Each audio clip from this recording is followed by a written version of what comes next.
하나님 말씀 히브리서 10장 35절에서 39절까지 보도록 하겠습니다.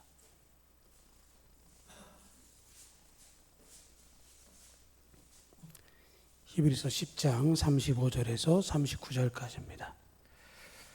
그러므로 너희 담대함을 버리지 말라. 이것이 큰 상을 얻게 하느니라.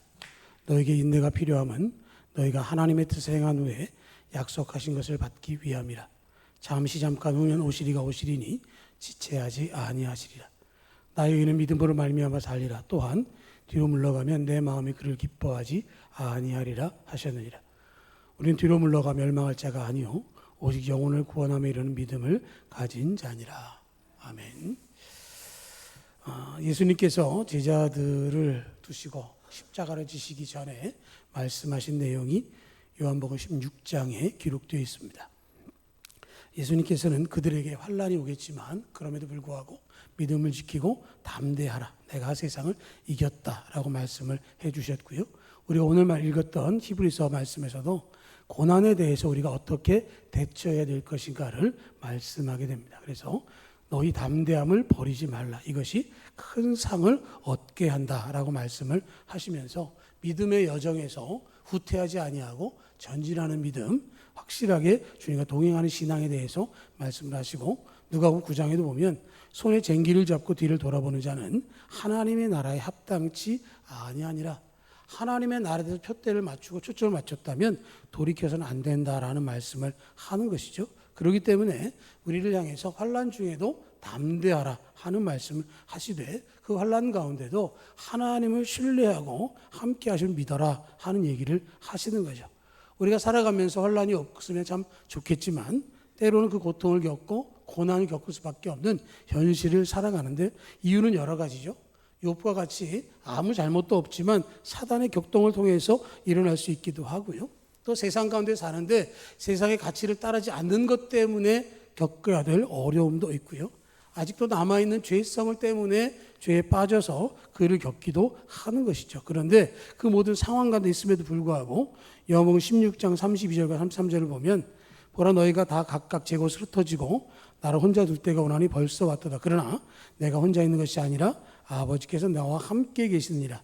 이것을 너희에게 이름은 너희로 내 안에서 평안을 누리게 하려 함이라. 세상에서 너희가 환난을 당하나 담대하라. 내가 세상을 이겼노라 하고 말씀을 해 주셨습니다. 한마디로 말하면 혼자 있는 것이 아니다라는 말씀을 하는 것이죠. 나는 외롭고 누구도 도울 사람이 없는 것 같지만 그러나 그럼에도 불구하고 그때에는 하나님께서 우리를 품고 계시고 그 모든 것들을 대신 맞아주고 계신다라는 말씀을 하고 있는 것이죠. 예수님을 체포당할 그때에 그 누구도 예수님 곁에 남아있지 않았습니다.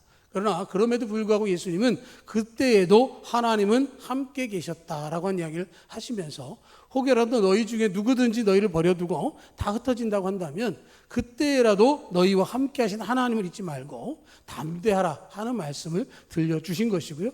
그 일을 통해서 앞으로 겪게 될 많은 상황들 가운데서도 하나님의 은혜를 떠올리게 하는 것이고, 이 일은 우리에게 보혜사 성령을 보내주시면 그 모든 것들을 능히 이기게 하신다라는 말씀을 하는 것이죠.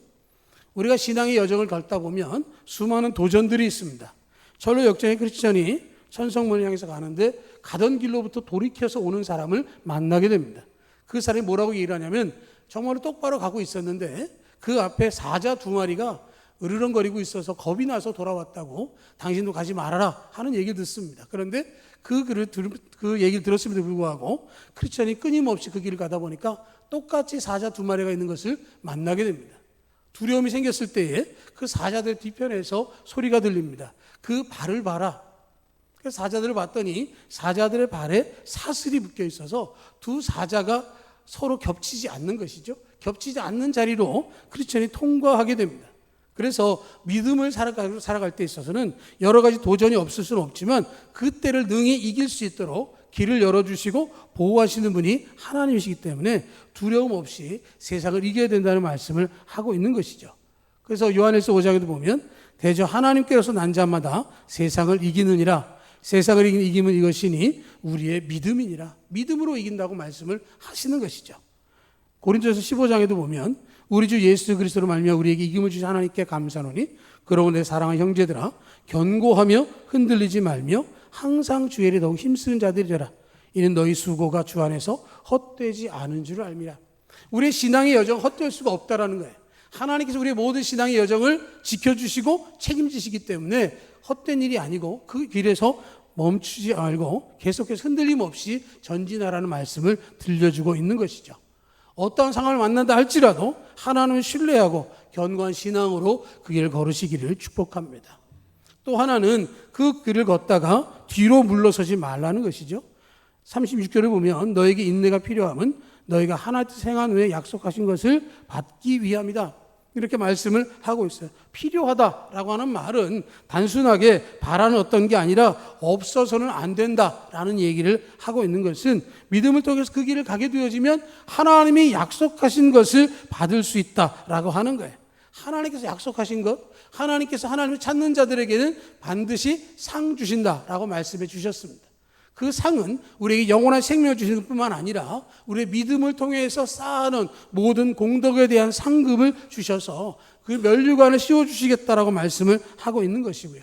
아브라함도 오래 참음을 통해서 하나님의 약속의 답을 얻었다라고 이야기를 하고 있습니다. 야고보 사도도 우리를 향해서 시험을 참는 자는 복이 있도다. 이것에 옳다 인정함을 받은 후에 주께서 자기를 사랑하는 자들에게 약속하신 생명의 면류관을 얻을 것이다. 하나님이 약속하신 것이 우리에게 주어지기 때문에 흔들림 없이 믿음을 지키라 하는 말씀을 하고 있고요. 그렇기 때문에 믿음으로 사는 자들은 뒤로 물러가지 말아라 하고 말씀을 해주고 있는 것이죠. 뒤로 물러난다라고 하는 말은 가는 방향에서 포기하는 것이죠. 아까 견고하고 흔들지 말아라 얘기했는데 흔들리는 겁니다. 초점이 흔들리고 방향이 달라지고 그러면 그 환난 가운데 이제 잘못된 선택을 하게 되어지면 하나님이 약속하신 상급을 얻을 수 없다라는 이야기를 하고 있는 것이기 때문에 뒤로 물러서서는 안 된다라는 말씀을 하고 있는 것이죠. 하나님이 도우신 은혜로 이스라엘 백성들이 애굽을 떠났습니다.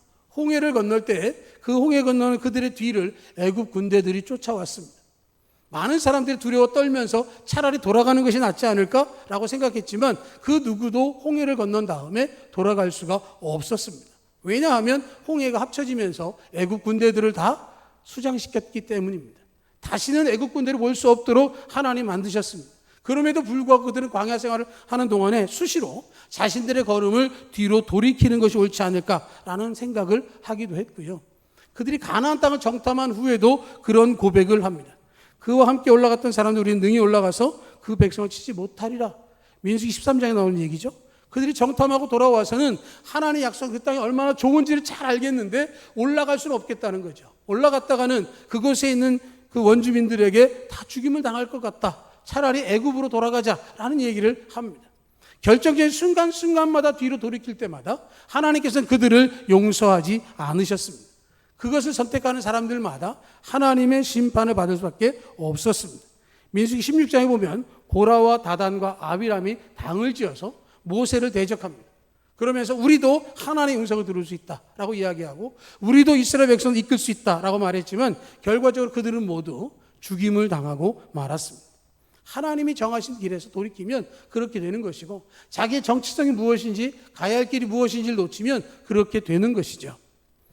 아프리카 독수리 중에 뱀잡이 수리라는 독수리가 있답니다. 그래서 그 독수리는 공중을 높이 날다가 두더지나 뱀을 발견하면 아주 빠르게 날아와서 그것을 채가지고 먹이로 삼는다는 거예요. 문제는 먹는 데 치중하는 일이 굉장히 많다는 거죠. 그러다 보면 다른 하이에나라든가 다른 사자가 접근을 하면 놀래가지고 자기가 날 수 있다는 걸 잊어버리고 뜀박질 한다는 거예요.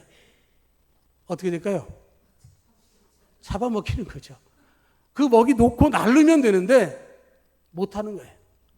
먹이에 빠져갖고 그런 것이죠. 마찬가지로 하나님께서 우리들에게 믿음이라고 하는 날개를 달아주셨는데 이 믿음을 자꾸 놓치는 거예요. 하나님께서 우리에게 믿음으로 살 것을 말씀하시는데 뱀잡이 수리처럼 내 자신을 놓치고 있다라고 하는 것이죠. 하나님은 그런 우리를 향해서 분명히 믿음을 가지라고 말씀하면서 물러서지 말아라 약속하고 있는 것이죠. 그러면 상급을 주시겠다라는 거예요. 하나님의 뜻을 행한 후에 약속을 받기 위함이라. 하나님의 뜻은 우리가 구원받는 데에 있습니다. 한 영혼이라도 잃어버리지 않기를 원하는 것이 하나님의 뜻이기 때문에 우리가 하나님 있는 믿음에서 견고하게 나아가게 된다면 하나님의 자녀로 불러주시는 것이죠. 하나님의 보호 아래 있는 하나님의 자녀라고 삼아주시고요. 우리에게 상을 주십니다. 세상을 이길 수 있도록 해주시고요. 그 히브리서 11장 36절 38절을 보면 이 믿음장이지만 거기 어떤 환란이 있는지를 이야기합니다. 36절에 보면 어떤 이들은 조롱과 채찍질 뿐 아니라 결박과 옥에 갇힌 시련도 받았으며 돌로 치는 것과 톱으로 켜는 것과 시험과 칼로 죽임을 당하고 양과 염소의 가죽을 입고 유리하여 궁핍과 환난과 학대를 받았으니 이런 사람은 세상이 감당하지 못하느니라. 그들이 광야와 산과 동굴과 토굴에 유리하였느니라. 이 초대교회 시대에 얼마나 어려운 박해를 당했는가를 이야기하는 것이죠. 그런데 그 괄호 안에 있는 얘기가 뭡니까? 이런 사람은 세상이 감당하지 못하느니라.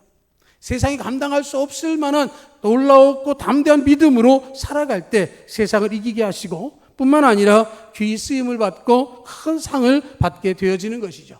믿음의 조상들을 이야기하면서 그들이 왜 그렇게 큰 상을 받았는지, 그들이 겪은 고난 속에서 그들이 흔들림 없이 믿음을 지켰을 때 하나님께서 그들에게 상을 주셨음을 분명하게 말씀해 주고 있는 것이고 그 일을 감당하도록 명령해 주신 것이죠.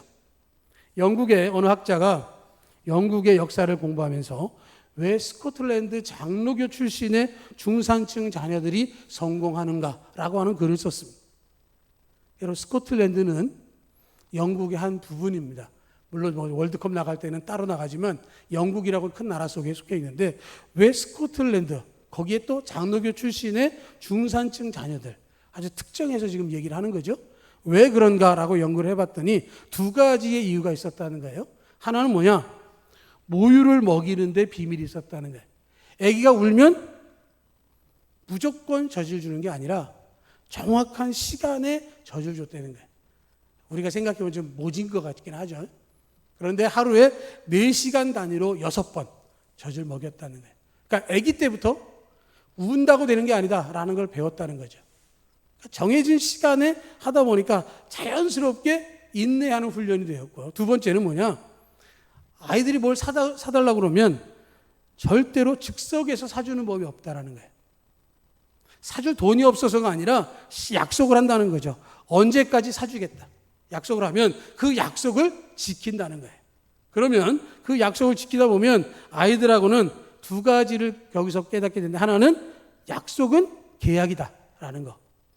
단순하게 그냥 말하고 뭐 다 줄게 뭐 이렇게 그런 게 정도가 아니라 언제 어떻게 라고 하는 약속을 지키는 것뿐만 아니라 그 약속하면 반드시 이루어진다라고 하는 경험을 많이 쌓게 되다 보니까 다른 사람과 약속을 하면 자기도 그것을 지켜야 되고 약속을 통해서 거르는 것을 하다 보니까 상거래를 할 때도 신용을 중시하다 보니까 상공업하고 금융업이 발달해서 그들이 성공적인 생활을 하게 됐더라라는 것을 이야기합니다. 우리가 살아가면서 약속 지키는 것 굉장히 중요하고요. 인내하는 것 굉장히 중요하다는 것을 잘 알지만 그것이 신앙에 적용되어질 때 우리는 거꾸로 할 때가 많이 있습니다.